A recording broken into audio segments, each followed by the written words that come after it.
Fala guerreiro, fala guerreira, que saudade que eu tava de vocês, pessoal, minha turma querida aí da Polícia Penal de Minas Gerais. Antes da gente começar essa aula e entrar no assunto que eu quero trazer para vocês aqui, que é sobre essa nossa reta final, eu preciso agradecer a todos vocês. Muito obrigada pelo carinho, pelos feedbacks, eu fico muito feliz que vocês estão acompanhando as aulas aí, principalmente quem participou ali do desafio dos 60 dias, né, que o Monster lançou aqui, trazendo aulas diariamente para vocês de diversos conteúdos, do qual eu participei, né, um projeto muito bacana e que eu tive um retorno muito positivo de vocês.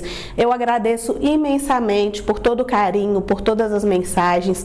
Eu fico muito feliz de saber que de alguma maneira eu estou contribuindo aí neste caminho de vocês rumo à aprovação. É isso que eu quero, é isso que eu busco e eu continuo sempre à disposição de vocês, né? Sempre falo, tem o meu Instagram, já tá aqui anotado no quadro, podem me chamar no direct, né? Podem deixar mensagens aqui no vídeo, eu fico sempre voltando, tentando acompanhar aqui, né? Porque tá no canal do Monster, então eu não recebo as notificações diretamente, mas fico aqui tentando ver se tem alguma dúvida, se deixei alguma dúvida nas aulas, vejo os comentários, agradeço de verdade a todos vocês. Olha, pessoal, para essa reta final, eu fiquei pensando o que trazer para vocês da forma mais compilada possível. Eu sei que vocês estão agora com a cabeça a mil, cheia de informações e precisam focar aí no que é essencial. Quem já veio fazendo as aulas, quem fez curso presencial comigo ou participou do curso regular, né? Eu fico um pouco mais aliviada, eu sei que vocês estão aí nutridos de muita informação, mas quem está fazendo às vezes aqui só pelo YouTube, né, recebendo essas dicas gratuitas, eu pensei principalmente em vocês, como que a gente poderia trazer aqui, aproveitar esses nossos breves minutos para trazer o máximo de informações aí do que eu acho que vai cair na prova. Então a nossa aula de hoje, a nossa dica do dia é justamente sobre o que estudar na reta final. Vale lembrar, pessoal, que eu sempre oriento que nessa reta final nós devemos estudar através das questões. Quem já tem a bagagem, já estudou a teoria, precisa praticar. Você precisa aí ajudar o seu cérebro a compreender como isso será cobrado, todo esse conteúdo que você estudou lá na sua prova. Lembrando que nós estamos falando de questões com peso 2, questões importantíssimas que vocês não podem perder nenhuma. Vai fazer muita diferença, eu tenho certeza que direitos humanos vai ser assim um marco de nota de corte para vocês. Vai ser ali o que vai separar, vai fazer grande diferença na nota dos candidatos. Se vocês conseguirem aí desenvolver para gabaritar essas 10 questões, vai ser excelente na pontuação final, ok? Então vamos lá, eu trouxe aqui para vocês, não trouxe questões, pessoal. Por que eu não trouxe questões? Nós temos aqui no YouTube, entra aí no canal do Monster, verifica a playlist dos 60 piores dias da sua vida, que foi aquele projeto que a gente fez, e procurem as aulas de direitos humanos. Vocês vão ter aula só de teoria e vocês vão ter aula só de questões, são 3 ou 4 aulas de cada, ou só de teoria ou só de questões. Nas aulas de questões tem aula específica só sobre PNDH, questões só sobre os conselhos da Lei de Execução Penal, questões específicas só sobre a DUDH. Então tá tudo bonitinho, tem aula, acho que tem 2 aulas que é só sobre regras de Mandela, né, teoria e prática, né, os exercícios comentados. Então hoje eu não trouxe, hoje eu quero te ajudar a estudar aí na sua casa nessa reta final e como você vai aguçar ainda mais a sua percepção para os direitos humanos na atualidade, tá? Porque o que eu sempre falo aqui é, façam a leitura dos documentos. Então você tem a DUDH, leia os 30 artigos, leia o preâmbulo. Você tem aí as regras de Mandela, eu falo, tira 1h30 do seu dia, você vai conseguir ler as 122 regras de Mandela. Leiam o decreto, leiam a Lei de Execuções Penais. Hoje eu quero ir além da leitura que eu sei que vocês já fizeram, dos exercícios que vocês vão respondendo aí agora nessa reta final. Aliás, tem curso de questões, tá, pessoal? Monster está vendendo aí, né? Nós montamos um curso específico para vocês, pensando aí nessa extensão que teve em relação à prorrogação do prazo da banca, né? Nós fizemos um curso específico só de questões. Então, no meu caso, aí de direitos humanos tem 50 questões comentadas, são mais de 3 horas de aula, comentando questão por questão e como não cair nas pegadinhas da banca. Se você quiser mais informações, tem aqui na descrição do nosso vídeo. Então, eu trouxe aqui para vocês os pontos de estudos. Eu acho que é óbvio, nós vamos abrir lá a DUDH, né, Declaração Universal de Direitos Humanos, vocês já sabem que eu apelido assim para a gente economizar tempo. A gente vai agora, nesse momento final, prestar atenção nos detalhes. Vamos dar uma lida muito atenciosa no preâmbulo, porque questões mais abstratas que a banca pode trazer para vocês vão perguntar ali sobre a cooperação, sobre o motivo da criação da DUDH, o motivo da elaboração daquele documento. E a gente vai lembrar de toda a história, né? Daquela reunião da Assembleia na França, reunindo ali os países que faziam parte naquele momento, 58 países, que buscavam um bem comum, uma proteção do ser humano após 2 grandes guerras mundiais, né? Formas de minimizar os efeitos que podem advir de uma guerra, formas de autocomposição entre os estados e apenas recomendações, sempre vamos lembrar disso. Declaração Universal de Direitos Humanos naquele momento tinha força de recomendação, porque foi feita através de uma resolução, né? A resolução 217A da Assembleia Geral ali da ONU. Então, dá uma lida no preâmbulo, verificar ali sobre a dignidade da família humana, verificar sobre a necessidade de cooperação dos povos, toda aquela necessidade de evitar futuras barbáries que podem ser cometidas ali num período de guerra, que são desentendimentos o quê? Entre estados e não entre os indivíduos. Os indivíduos que moram nesses estados, nesses países, né, que acabam sofrendo os efeitos da guerra. Isso não é correto, o ser humano não pede por aquilo e ele tem direitos básicos, direitos fundamentais, inerentes à sua capacidade, à sua personalidade, ao seu fato de simplesmente ser humano.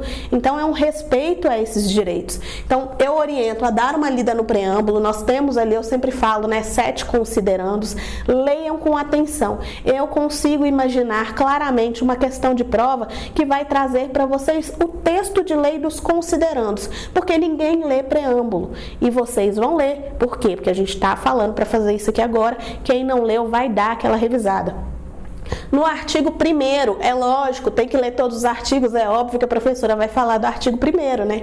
Mas o artigo 1º, eu quero que vocês prestem atenção quando ele fala ali que todos nascem livres, né, iguais em deveres e direitos, né? Ele vem falando lá no finalzinho sobre a busca de uma sociedade fraterna.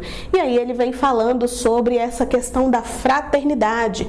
A prova, aproveitando disso, pode voltar naquelas questões de teoria geral de direitos humanos e buscar de vocês a questão das gerações, das dimensões de direitos humanos. A prova pode cobrar isso para vocês em direitos humanos e pode também cobrar em direito constitucional. Então, estudar isso é um bônus. Você consegue aí, talvez, acertar questões em uma ou em outra matéria. E aqui a gente vai lembrar que o fato de ter essa palavra, fraternidade, de falar de uma sociedade fraterna, não significa dizer que a DUDH tem os direitos de terceira geração. Não estão compreendidos no texto da DUDH. Nós temos na DUDH especificamente, claramente, direitos de primeira e de segunda geração. Então, nós vamos ter ali os direitos civis, os direitos políticos, os sociais, os econômicos e os culturais. Mas nós não vamos ter, por exemplo, nada na DUDH, lá em 1948, falando, por exemplo, sobre proteção do meio ambiente, sobre um meio ambiente equilibrado, sobre sustentabilidade. Não vamos encontrar isso, né? Então, tem a citação do direito de fraternidade e, eventualmente, uma questão que venha falando para você que abre portas, abre precedente para se discutir ali os direitos de terceira geração, está correto. Até porque esse elenco de gerações e dimensões só foi desenvolvido em 1979, né? Então, a DUDH é de 1948. Naquele momento, quem estava elaborando a declaração, né, quando os delegados se reuniam ali, formavam a comissão, né, para discutir naquela assembleia o texto, eles não falavam em primeira, segunda e terceira geração de direitos humanos como nós falamos hoje. Aliás, nós falamos hoje até em oitava geração de direitos humanos. Não se usava essa terminologia. Isso foi desenvolvido depois por Karel Vazak só em 79. Então a prova pode buscar de vocês esse conhecimento a respeito das gerações. Ah, professora, não estou entendendo o que você está falando, não conheço essa teoria. Pode voltar aí no YouTube, tem aula gratuita minha, mesmo se você não tenha feito aula comigo, não tenha feito aqui o presencial com a gente, nem o curso regular aí do Monster voltado para a Polícia Penal, você não vai ficar sem saber isso. Nós temos uma aula aí, pode buscar. A aula da professora Ana Carolina, que vai falar sobre a teoria geracional de Karel Vazak, ok? Então, prestar muita atenção em questões que venham falando sobre esse artigo 1º. A maioria das questões que eu imagino, considerando a divisão da prova, é lógico que eu imagino mais questões sobre Declaração Universal de Direitos Humanos e sobre regras de Mandela. São os textos dentro do seu edital, dentro do conteúdo programático, que eu vejo como textos mais importantes. Então, eu acho que numa boa divisão de questões, o correto seria a banca cobrar mais sobre DUDH e sobre regras de Mandela. Mas aqui, além da leitura e além da cobrança de texto de lei, eu acho que a banca pode cobrar de vocês uma postura mais atual a respeito de um texto que é de 1948. Como, por exemplo, aqui no artigo 2º.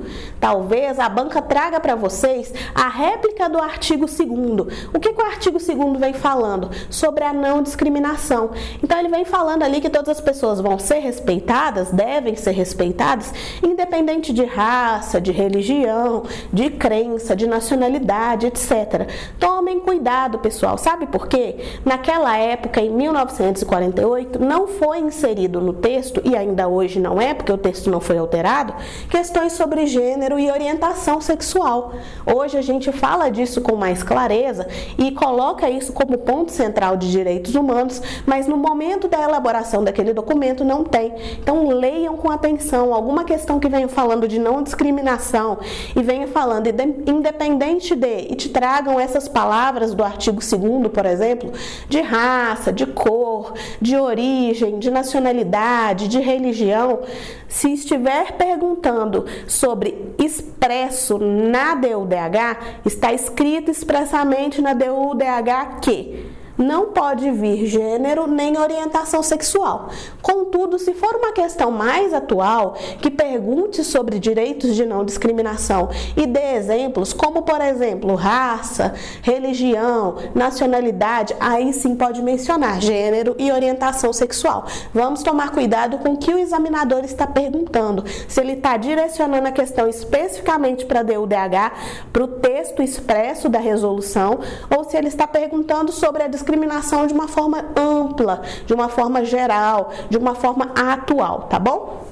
Então, nós não temos, essa é outra questão que talvez poderia vir aí, nós não temos nada expresso a respeito de gênero e orientação sexual na DUDH, tá bom? Não significa que isso dê liberdade para a gente discriminar. Significa apenas que os direitos humanos, eles evoluem com o tempo. A gente fala, né, que direitos humanos são uma construção e uma afirmação histórica. E da construção e afirmação histórica, verificamos, né, ao longo dos anos, essa necessidade de observar que essas questões também são discriminatórias, mas naquele momento nós não tínhamos isso expresso na DUDH, ficou claro? Outra questão que talvez venha aqui para vocês, deixa eu pegar meu pincel, talvez seja a respeito aqui, por exemplo, do artigo 16. O que o artigo 16 ele fala pra gente? Ele vai falar a respeito do casamento. E ele vai falar que homens e mulheres são livres para contrair o matrimônio. Em nenhum momento ele vai adentrar nas questões de orientação, ele não vai adentrar nas questões de casamento, ele não vai, como deve ser o casamento, 2 homens, 2 mulheres, apenas homens e mulheres. A forma que foi escrito ficou genérica, homens e mulheres são livres para contrair o casamento. Não diz homens e mulheres são livres para contrair o casamento um com o outro. um homem e uma mulher. Ficou de forma ampla, isso também pode ser abordado de alguma forma para você aí na prova. Então, no artigo 16 diz, né, que é possível aí contrair o casamento, formar a família com aqueles requisitos, né, de maioridade, né, tem que ser observada a maioridade, e também o consentimento dos nubentes. Quem decide que quer se casar são os nubentes e não a família, por exemplo, como pode vir aí uma pegadinha de prova para vocês. A respeito do artigo 4º e 5º, vale lembrar para vocês que tortura, tratamento cruel, tratamento desumano, servidão e escravidão são tidos como direitos absolutos nas regras de direitos humanos, no nosso entendimento, né, na teoria e doutrina de direitos humanos. Não sou eu que estou dizendo, quem diz isso é Norberto Bobbio. Ele vai dizer que esses direitos são sempre invioláveis. Então, a gente diz que direitos nunca são absolutos. O direito à vida, a gente vai dizer que não é absoluto. Vivemos um momento, por exemplo, de pandemia. Tivemos várias pessoas necessitando de respirador, de intubação, de atendimento médico. Algumas morreram por falta desse atendimento, por falta até mesmo de oxigênio. Não estamos dizendo que o Estado não erre nesse momento, mas vejam que o direito à vida não foi absoluto. Algumas pessoas tiveram uma certa prioridade em detrimento a outras. Foi necessário verificar o que fazer. Quando não se tinha mais suporte para a vida de todos, como nós vamos atender? Então, o direito à vida ali naquele momento de pandemia, em alguns países, não foi absoluto. Porém, o que Norberto Bobbio vem dizer pra gente é que quando se trata de escravidão, servidão, de tortura, tratamento cruel, tratamento degradante, são sim direitos absolutos que nunca devem ser violados. E a gente verifica isso dentro de outras legislações e dentro de outras normas nacionais, já que a gente adere à maioria dos tratados de direitos humanos e também das internacionais. A gente sempre vai ver em documentos de direitos humanos vedação claríssima contra a escravidão, contra a tortura. Nas regras de Mandela mesmo que a gente estuda, a gente sabe que a pessoa, o fato dela estar presa, ela não pode ser punida, por exemplo, numa sanção disciplinar, né? Cometeu uma infração disciplinar e vai receber ali uma punição. Essa punição, ela não pode ser voltada, né? O pagamento por essa infração penal que ele cometeu, essa infração disciplinar, no caso, não pode ser voltada para uma questão de tortura. Ninguém nunca vai poder ser torturado com base de apoio do Estado. A tortura acontece? Acontece. Outra questão que talvez caia de forma abstrata para vocês. Se existem as legislações, os tratados, por que a tortura ainda acontece? Ela acontece mesmo, a gente sabe, ela é real, mas os tratados, eles visam coibi-la e ela não deveria existir. Os direitos humanos, eles vão caminhando para culturar os direitos humanos, educar em direitos humanos, desde a prevenção, a punição, até eventualmente a um desejo de erradicação, de acabar com aquilo, né? Não dá para fazer de uma hora para outra. Lembrar sempre que direitos humanos são construções históricas, afirmação histórica, educação e cultura, tá bom?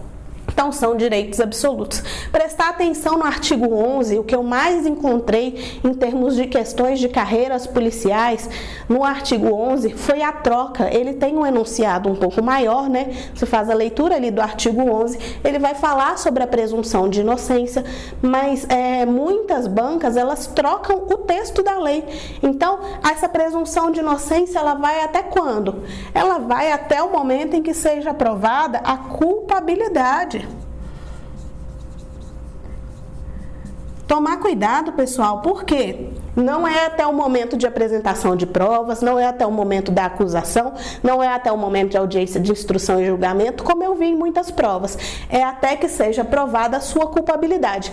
Enquanto não se prova que ele é culpado, ele se presume inocente. E no Brasil? No Brasil nós vamos ter uma regra diferente, e aí talvez pode ser abordado para vocês em direito penal, em direito constitucional ou em direitos humanos. A questão do trânsito em julgado, né, que já passou até por discussão no STF, um momento ali em que a pessoa deve ser considerada efetivamente culpado e começar a cumprir a sua pena. Então, teve a questão de tem o direito a recurso, a recorrer em liberdade, deve ser preso de imediato. Para a DUDH, quando a questão vem voltada expressamente para o texto de lei, a gente vai utilizar a culpabilidade. Não vamos considerar como corretas questões que vinculem a DUDH, o texto da DUDH, que digam sobre instâncias, né, até primeira, até segunda instância, até encerrados todos os recursos. Isso não. Nós vamos considerar o texto de lei que até que seja provada a sua culpabilidade, ok? Os artigos 14 e 15, eu acho importante a gente compreendê-los nesse momento, porque são assuntos que estão sempre em mídia.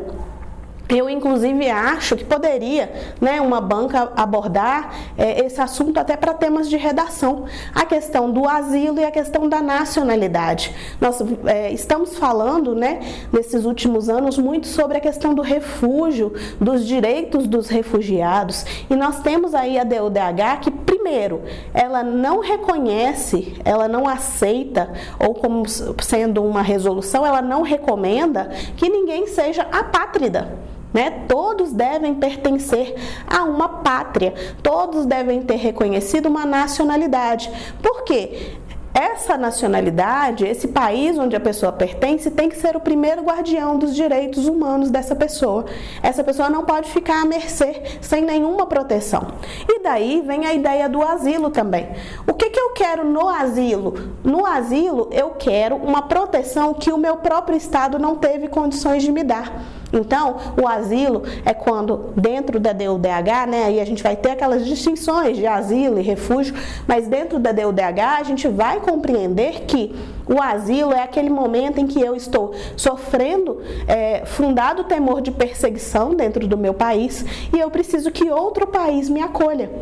No caso do Brasil, podem vir questões para vocês falando sobre o direito dos refugiados, né? Sobre, a gente tem a lei dos refugiados, né, da década de 50, nós aderimos aí à convenção que trata a respeito dos direitos dos refugiados, existe o tratado da ONU a esse respeito, então o Brasil apoia essa condição de dar asilo, de dar proteção a quem não recebeu no seu país. Em que situações? Por perseguição, por motivo de raça, por questão de religião, por questão de fazer a pessoa fazer parte de um grupo, de um movimento social que dentro do país ali não é aceito, pela opinião política da pessoa que ela manifesta, ou porque o seu país está ali numa situação de evidente violação de direitos humanos ou de conflito armado que põe em risco a vida daquela pessoa. Então ela busca asilo, proteção, refúgio em outros países, tá bom?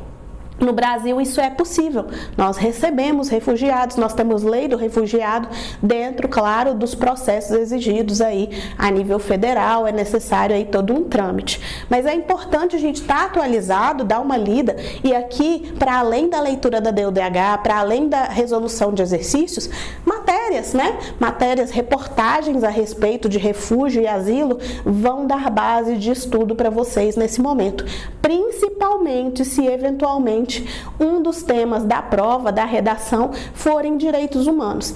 Ler notícias que envolvam os direitos humanos vão ajudar vocês a desenvolver aí a redação, né? Desenvolver aí na hora da prova. Então, vão ajudar nos argumentos, né? A apresentar ali os seus pontos de vista. E eu acho que seria, sim, eu acredito verdadeiramente que, como é um tema mais recente, se eu fosse colocar algo voltado especificamente para os direitos humanos e surpreender o candidato sem trazer nada ali que fosse específico da carreira policial, eu traria o tema dos refugiados. Quando eu não vou ter asilo, só lembrando, naqueles momentos em que eu praticar um crime comum no meu país. Eu não posso pedir asilo porque eu matei uma pessoa. Eu não posso pedir asilo porque eu roubei um banco. Eu posso pedir dentro daquelas regrinhas que eu falei para vocês, né? Raça, nacionalidade, etc. Religião. Nos artigos 18 a 20, nós precisamos ler atentamente, tá, pessoal? Porque nós vamos ter aqui várias liberdades. Então, essas liberdades, elas vão variar aí entre liberdades de expressão, liberdades de crença, né? O exercício ali do credo religioso, a liberdade de pensamento, a liberdade de associação sindical. É muito importante fazer a leitura, porque pode vir uma questão perguntando sobre as liberdades e você confundir uma informação com outra outra. Por exemplo, a liberdade de crença, ela pode ser feita em público ou em particular. A liberdade de expressão e de pensamento, ela pode eventualmente ali ultrapassar as fronteiras, independe das fronteiras. É a questão do artigo 19 que eu falo com vocês. Na atualidade, a utilização da internet. A internet é considerada hoje um direito humano por causa dessa liberdade, né? Então, nós temos ali no artigo 19 essa utilização aí da disseminação da liberdade de pensamento que você tem, você poder buscar também informação para nutrir o seu pensamento, e isso vai estar, por exemplo, sendo possível através da internet. O artigo 27 eu trouxe para vocês, claro, do 20 até o 27 nós vamos ter vários direitos aí do trabalho, e aí pode ter alguma informação voltada aqui para escravidão, para servidão. Escravidão também é um tema muito atual de direitos humanos. Muitas pessoas às vezes não acompanham e não têm noção e dimensão de quantos casos de escravidão são de pessoas libertadas de escravidão trabalhista, digamos assim, né, são registrados no Brasil. Só no ano passado foram mais de 1000 casos. Então, é uma realidade. As pessoas sendo colocadas ali como condições análogas às de escravo, sem condições ali de repouso, de férias remuneradas, de um trabalho justo e digno, como vem trazendo na DUDH. A DUDH vai falar do 20 até o 27 sobre o trabalho, sobre o lazer, sobre a seguridade social, sobre o direito de amparo no desemprego, na velhice, na maternidade, várias questões que é óbvio a gente não pode deixar de fazer a leitura atenta. Mas o artigo 27 eu acho que está mais atual porque vem falando sobre o progresso da ciência. O direito que o ser humano tem de participar da vida cultural e do progresso científico. E a gente pensa em progresso científico nesse momento de vacina, né? Então é um direito de participar, de conhecer, de saber da evolução, de tudo que está sendo feito em termos de pesquisa. É importante, é um direito humano conhecer essas informações. Então talvez possa cair algo voltado aí para a questão da pandemia, a questão da vacinação, o acesso à vacinação, dentro dessa ideia de progresso de ciência e usufruto desses benefícios, baseado no artigo 27, a gente poderia dizer que é um direito humano. Então pode ser que caia alguma questão desse tipo para vocês. E lembrar principalmente do artigo 29, porque a gente vem falando Declaração Universal de Direitos Humanos. E aí a prova faz uma pegadinha que deixa o aluno meio balançado. Então quer dizer que são só direitos, professora? Não. A DUDH, no artigo 29, também vai falar sobre os deveres. Deveres que o ser humano tem para com a comunidade, né? A gente não pode ter só direitos, é uma via de mão dupla, direitos e deveres. E não é porque a declaração nos chama Declaração Universal de Direitos e Deveres Humanos que ela não vai conter. O artigo 29 deixa isso bem claro, tá? Eu acho que sobre a DUDH os pontos mais importantes são esses. Eu me concentraria em dar uma nova lida, né, se eu fosse vocês, nos artigos, mas com esses pontos específicos e tendo em mente essa possibilidade de cobrança de temas mais atuais, né, buscando ali informações da DUDH de 1948 e casando com as informações que a gente tem do nosso cotidiano, do nosso dia a dia. Acho pouco provável, como alguns alunos me perguntaram, sobre o encontro da DUDH com a Constituição Federal, porque a nossa Constituição Federal é muito similar em quase todos os termos da DUDH. Talvez venha alguma questão que a gente já até treinou aqui em aula sobre pena de morte, que aí vai buscar da Constituição Federal e tal, mas eu imagino isso mais em constitucional do que aqui em direitos humanos. Por quê? Porque na DUDH não vem falando nada a respeito de pena de morte. Depois da DUDH, a gente sabe que em 66 nós tivemos 2 pactos, e desses 2 pactos advieram 3 protocolos, e que um desses protocolos é que vai falar sobre pena de morte, mas na resolução 217A, ela não vem mencionando nada sobre pena de morte. Ela vem falando sobre direito à vida, direito à liberdade, direito à segurança pessoal. Pena de morte, não. Então, aqui na DUDH, eu fico tranquila se vocês conseguirem concatenar aí essas informações, levar para a prova essas informações mais atualizadas e treinando sempre, obviamente, por questões. Nas regras de mandato, Mandela, eu acho que seria um outro ponto de maior cobrança, né? Dentro do equilíbrio ali das matérias, pensando que eu tenho mais de 100 regras, é mais fácil elaborar questões voltadas para esse conteúdo. Dentro das regras de Mandela, eu quero ressaltar e lembrar com vocês aqui alguns pontos específicos, mas eu vou fazer isso daqui a pouquinho, depois do nosso intervalo. Eu vou parar um pouquinho, daqui a pouco a gente volta e eu vou trazendo esses detalhes aí a respeito das regras de Mandela e também sobre o PNDH e sobre os conselhos da Lei de Execução Penal. Não sai daí, me esperem.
Voltamos, pessoal, aqui para nossa aula, né, falando hoje sobre essas dicas de reta final aí para a prova da Polícia Penal de Minas Gerais.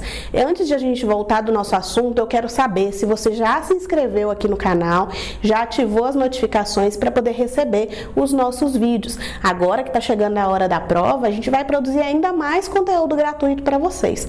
E se você tiver interesse, eu falei no primeiro bloco, nós temos aí o curso de questões, tá? Na descrição do nosso link, um curso onde os professores vão comentar as questões voltadas e elaboradas para o seu edital, de acordo com a forma que a gente imagina que a sua banca irá cobrar.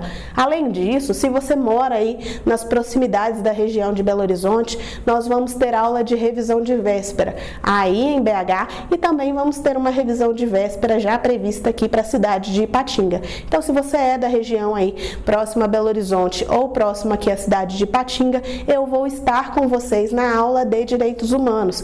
Eu e todo o corpo, lógico, de professores aqui do Monster Concursos, trazendo o melhor das informações voltadas para o seu edital e tentando aí ajudar vocês a gabaritar essas questões. Eu estava começando a falar para vocês sobre as regras de Mandela, né, no bloco anterior. Eu ia dizendo que a gente precisa lembrar que as regras de Mandela, elas são soft law, ou seja, são, assim como a DODH, meras recomendações, orientações, não tem força cogente, não tem força vinculante.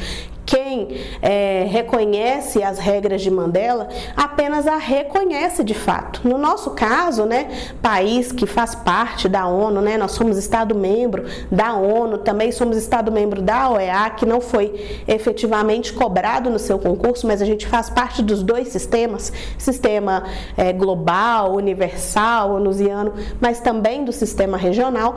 Nós temos aí a observância das regras de Mandela, que o CNJ foi responsável por orientar, por indicar que todos os magistrados, profissionais de segurança pública, profissionais que lidam com esse dia a dia penitenciário, carcerário, criminal, consigam aí utilizar de base, de referência, mas é apenas uma recomendação também, uma orientação. As regras de Mandela, elas não trazem uma imposição e também não trazem sanções em caso de descumprimento.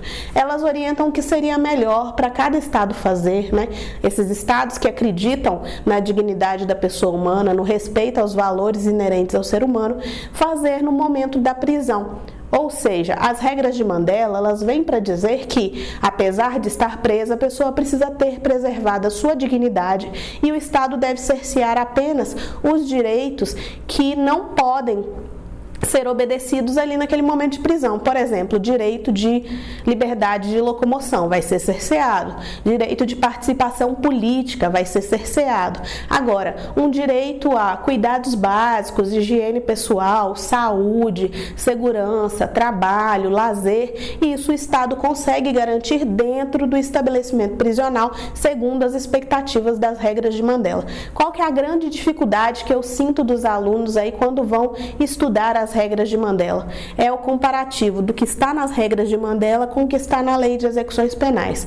Eu preciso que vocês prestem atenção no que a questão está perguntando para vocês. Se ela quer exatamente de acordo com as regras de Mandela ou se ela está buscando de fato esse comparativo que vocês tanto fazem. Eu sei que é difícil, vocês estão estudando execução penal e vocês também estão estudando direitos humanos que trazem normas de como deveria ser uma execução penal perfeita aos olhos de Nelson Mandela, que ficou preso por tantos anos e teve tempo de elaborar essas regras. Mas são coisas diferentes, não bate de fato com a realidade brasileira. São poucas as regras que são cegamente observadas, né, no nosso país. Infelizmente, a gente ainda não consegue cumprir todas. É um ideal para nós ainda no Brasil, a gente pode até dizer que é uma utopia.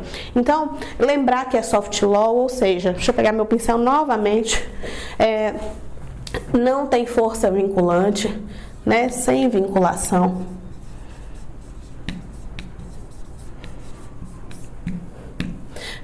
Lembrar também, pessoal, da atualização em 2015. Nós temos as regras de Mandela ali da década de 50, porém em 2015 foi realizada, né, uma conferência para poder atualizar as informações contidas na norma e trazer ali outras regras para dentro das regras de Mandela. Então, aqui nessa atualização nós vamos ter Bangkok,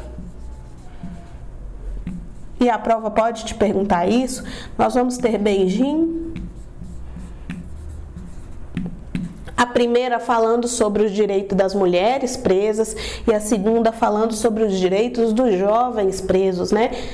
Então, são atualizações que foram, uma atualização que foi necessária para poder incluir essas outras normativas, incluir essas outras regrinhas. E, de fato, houve a inclusão, por exemplo, hoje a gente tem nas regras de Mandela informações referentes aos procedimentos com a mulher presa que está grávida. Então, uma mulher grávida, a presa em trabalho de parto, não deve, por exemplo, ser algemada, né? Nem no parto, nem no pós-parto. É um momento ali que ela precisa viver aquele momento de parto sem limitações. E nós vamos ter ali várias regras de Mandela voltadas para a questão da saúde da mulher, da proteção ali nesse momento de gestação, porque infelizmente nós temos, né, essa realidade de grávidas presas, não apenas no Brasil. Nós temos que lembrar que as regras de Mandela, elas são as regras de tratamento mínimo para os presos voltados ali para a ONU. Ela tem vinculação com o sistema global. Então, todos os países, né, são quase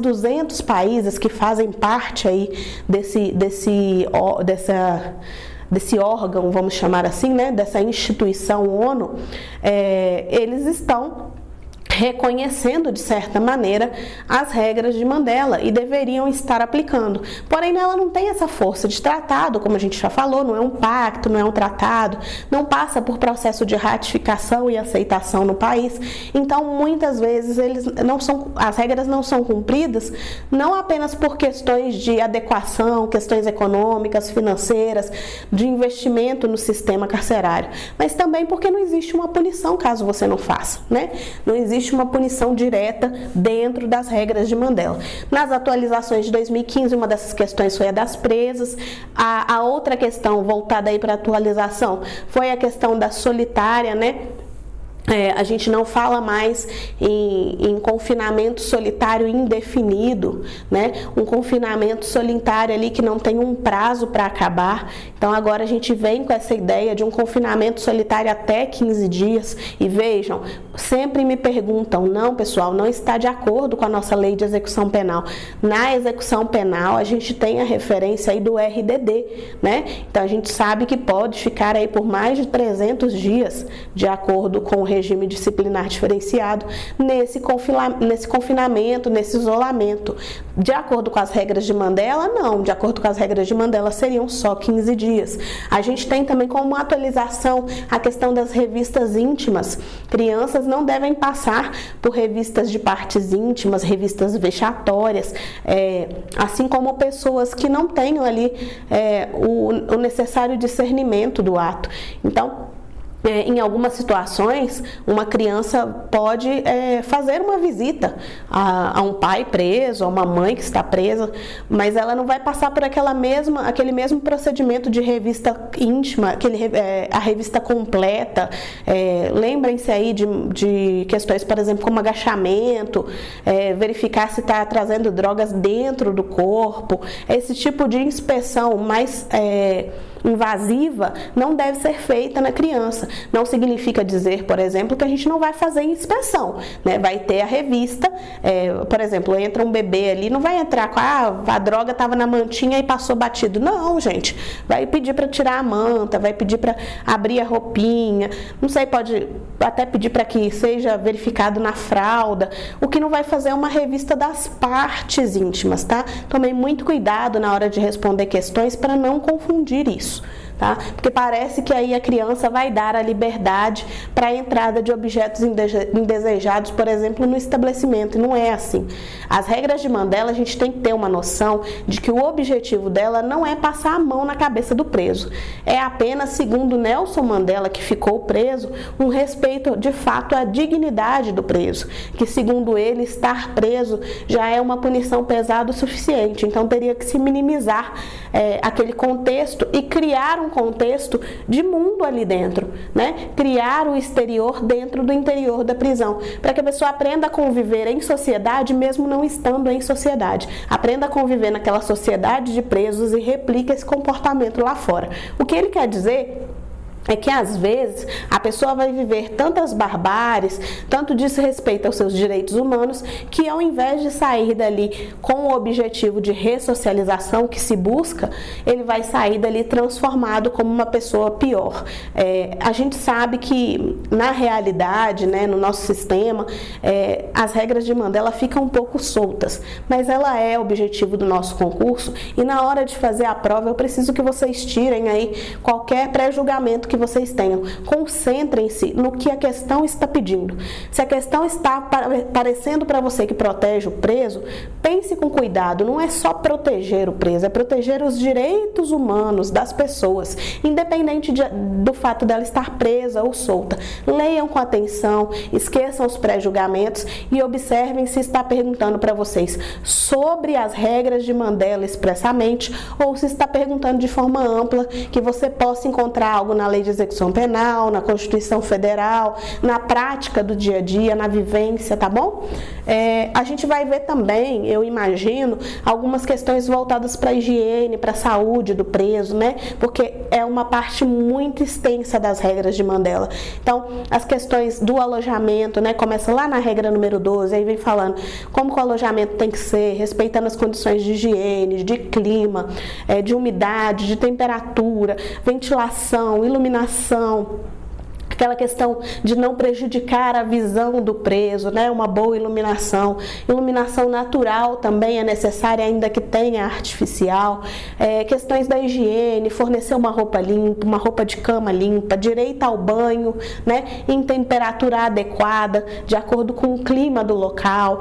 Roupas também de acordo com o clima. Isso tudo pode cair na prova de vocês, porque vem ali um rol muito grande de regras gerais a respeito disso. Nós vamos ter regras gerais nas regras de Mandela e regras especiais. Então, regras, por exemplo, voltadas só para presos com deficiência. Nós vamos ter uma parte também nas regras de Mandela e que é muito importante estudar, inclusive, porque esse assunto pessoa com deficiência é um assunto de direitos humanos e é um assunto que deve sempre aparecer em concursos públicos, direta ou indiretamente. A pessoa com deficiência, ela é considerada dentro dos direitos humanos como um grupo de pessoas mais vulneráveis, né? Assim como as mulheres, as crianças, os idosos, são grupos de pessoas aí vulneráveis, né? Ou são minorias, né? A gente tem, por exemplo, grupos tradicionais, povos indígenas, e isso é muito considerado no momento de elaboração pelo examinador, que está voltando questões ali para os direitos humanos, então vale a lida também. Sobre a saúde, nós vamos ter ali desde o momento do recebimento do preso até a sua saída, um acompanhamento dentro das regras de Mandela sobre a questão da sua saúde. Então, como ele chegou ao estabelecimento, se ele chegou com algum ferimento, com algum machucado, se ele veio com alguma doença prévia, se ele está em algum tratamento de saúde, se ele tem alguma doença infecciosa, contagiosa, né? Vai haver um controle, de acordo com as regras de Mandela, né, pessoal, a respeito disso.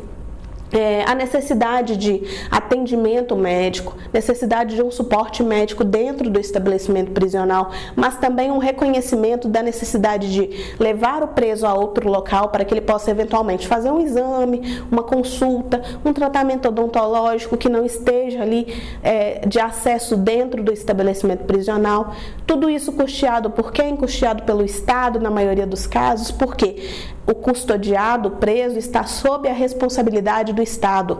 E aí o Estado precisa cuidar dele enquanto pessoa, enquanto saúde física, enquanto saúde mental, enquanto boa nutrição, boa alimentação, isso tudo para que ele saia da mesma maneira que ele entrou em termos de qualidade de vida, tá? A ideia das regras de Mandela é essa.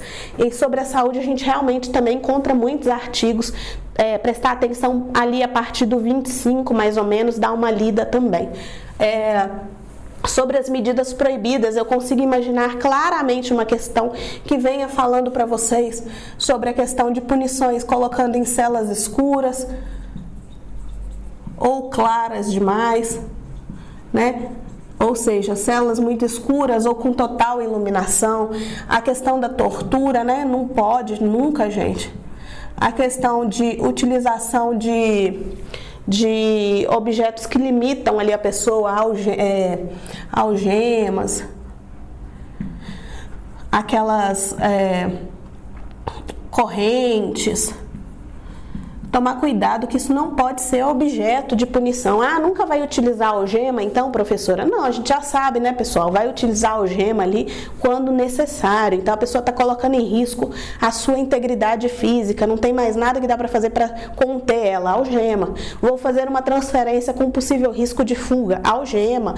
Mas aí eu vou retirar essa algema. Chegou ali, acabou o risco de fuga, cheguei perante uma autoridade administrativa ou judicial, retira a algema. Mas utilizar como meio de punição não pode. Esse tipo de instrumento, algemas, correntes, aquelas bolas que a gente vê em filmes. Alguém me contou esses dias que uma pessoa ficou presa tentando atravessar aí alguma fronteira, acho que para os Estados Unidos, e ficou, não, mentira, foi na França, alguém me contou que numa situação da França, a pessoa ficou num calabouço algemada até a barriga, amarrada até a barriga. Se você for analisar de acordo com as regras de Mandela, e lógico, eu não sei se a história é de fato verídica e como é que funciona, em que ano aconteceu isso, mas não pode, né? Então não pode ser utilizado dessa maneira. Tomar cuidado com essas medidas. A questão do confinamento também, que a gente estava falando, né? O confinamento solitário, ele tem que ser por um prazo ali, né? Até 15 dias, ou se o confinamento ele não pode ser perpétuo, não pode ser estendido. As regras para vocês, né? Eu daria muita atenção, não é só fazer questão, não. Eu faria uma leitura pelo menos umas 3 vezes do artigo 74 ao artigo 85. Por quê? Vai falar sobre a atuação do pessoal do estabelecimento prisional, da administração prisional, dos agentes, né? De vocês que vão ingressar e vão estar trabalhando. Como seria a atuação de vocês de acordo com as regras de Mandela? Dá para ter uma questão dessa em prova. Então, observar. Não vou nem adentrar nelas para a gente conseguir falar dos outros tópicos, mas façam essa leitura, tá? Isso aqui, ó, 74 a 85, segundo a professora, é leitura obrigatória. Eu exijo de vocês, e ai de vocês, se eu ficar sabendo que caiu uma questão na prova com algum desses tópicos e que vocês erraram, eu vou ficar muito chateada. Por quê? Foram coisas que a gente falou em aula, a gente já fez questões a respeito, mas agora é hora de estudar. Isso aqui, gente, é previsível. De todo o conteúdo que poderia cair, esse é o mais previsível. Cair algo sobre o pessoal do estabelecimento prisional que está nas regras de Mandela. É esperado. Então, não vamos comer mosca, pelo amor de Deus. Sobre o trabalho, aqui eu preciso que vocês tomem cuidado com a ALEP, tá? Por quê? O que está escrito nas regras de Mandela vai ser sempre amplo, genérico, sem uma conotação direcionada. O que está na lei de execução penal é completamente diferente. Então aqui vai falar, eu posso trabalhar e eu vou receber um salário, uma remuneração por isso.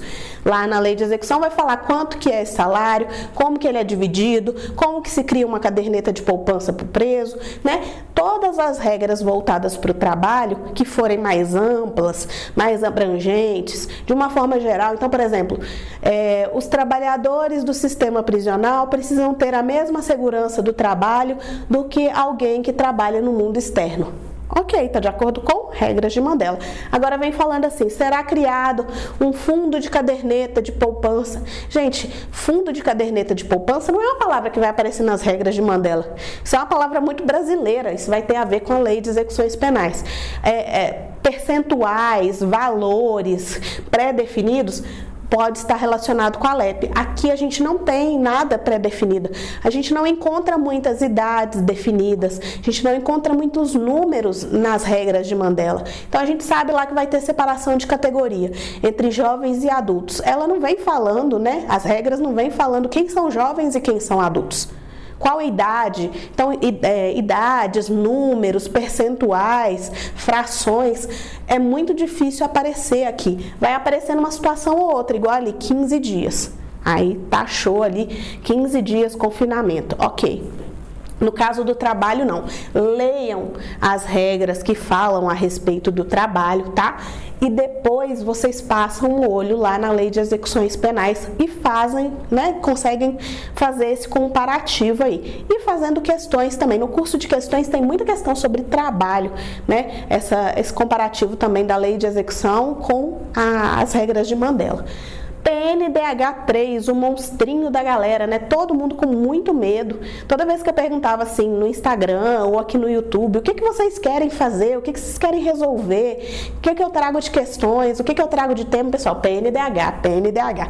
Gente, o Programa Nacional de Direitos Humanos não é um bicho de 7 cabeças, tá? Ele é o 3, como a gente já sabe. Por quê? De acordo com o seu histórico, a gente tem o 1 e o 2. Dentro da parte histórica, a gente precisa compreender aquelas noções de que ele está relacionado a um decreto presidencial, ele não tem força vinculante. Qualquer situação ali prevista para se tornar uma lei de fato precisa passar pelo Congresso Nacional, dentro dos trâmites previstos na Constituição. A gente sabe aí que vai pedir ou pode pedir para vocês o nome de presidentes justamente pelo fato do decreto ser presidencial.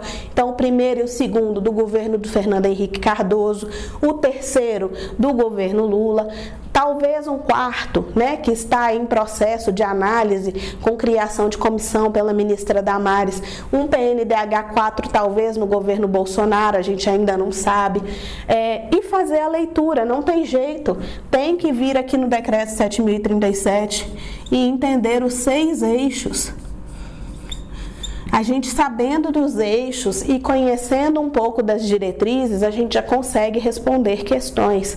Aqui, as questões, ou elas vão ser muito específicas sobre a parte histórica, e aí a gente tem aula sobre isso aí também, se vocês quiserem voltar, ou vai ser especificamente sobre a letra de lei do decreto. Vai perguntar assim, está no eixo número 1.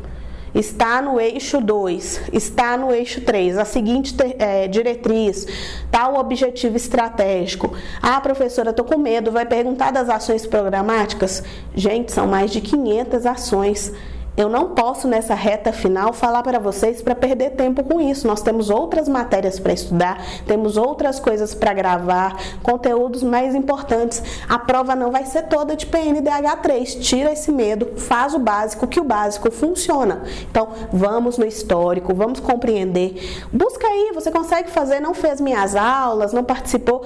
Ok, quer fazer de última hora e dá tempo ainda. Corre que dá tempo, faz uma pesquisa sobre os PNDHs 1 e 2, vejam os anos que eles foram elaborados, os presidentes, os direitos, né? Você vai ver aqui que num primeiro momento foi feito um levantamento ali. Entendam que isso é fruto da Convenção de Viena, aconteceu em 93, Fernando Henrique em 96 já virou o primeiro PNDH.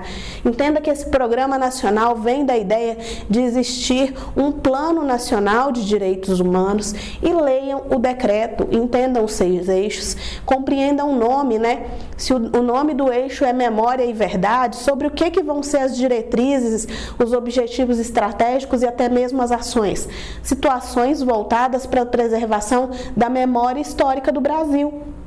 Se o eixo é sobre desenvolvimento e direitos humanos, nós vamos encontrar ali características de direitos humanos, nós vamos encontrar que direitos humanos são indivisíveis, por exemplo, nós vamos encontrar situações falando sobre o desenvolvimento sustentável, sobre a sustentabilidade dentro dos eixos específicos.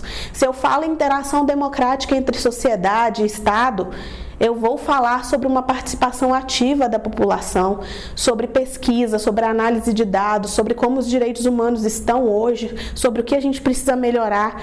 A gente entendendo o nome dos eixos e entendendo no mínimo as 25 diretrizes, dá para responder questão de prova. Depois vocês voltam aí e me conta, me chama lá no Instagram depois da prova e fala, nossa professora, estava com medo do PNDH 3 e consegui tirar de letra.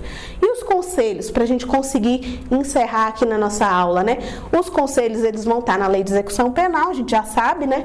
O próprio edital vai trazer para vocês aí exatamente quais artigos vocês têm que fazer a leitura. Não tem como fugir muito nos conselhos, não tem como criar muitas questões abstratas.